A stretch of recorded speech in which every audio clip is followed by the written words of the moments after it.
Yeah, there are different kinds of research that are really valuable in missions. So there's the number research that you often hear about, crunching numbers, statistics.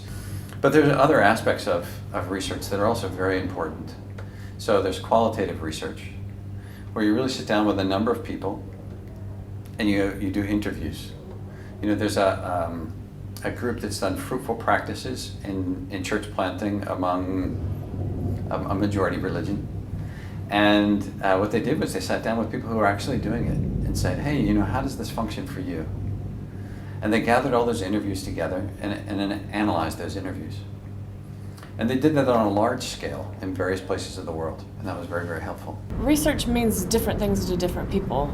In an academic context, it may call to mind, okay, is it going to be quantitative or qualitative research? There are different ways of gathering data.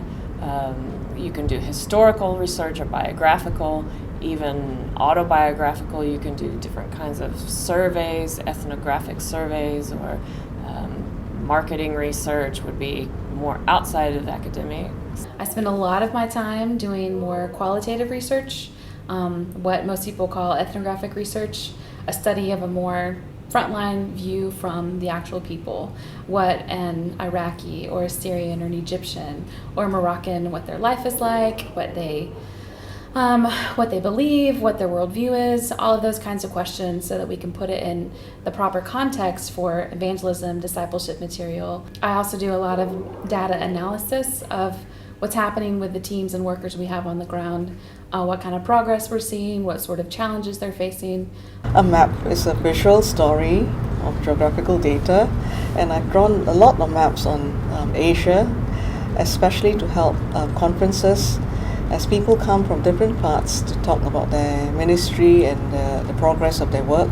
I think of broader focused research work that might be looking at, for example, patterns of church growth in Southeast Asia, both historically and in current terms, and how agencies on the ground in Southeast Asia are trying to learn from their own past, their own history. One of the things we can do is simply go out into a neighbourhood and pray.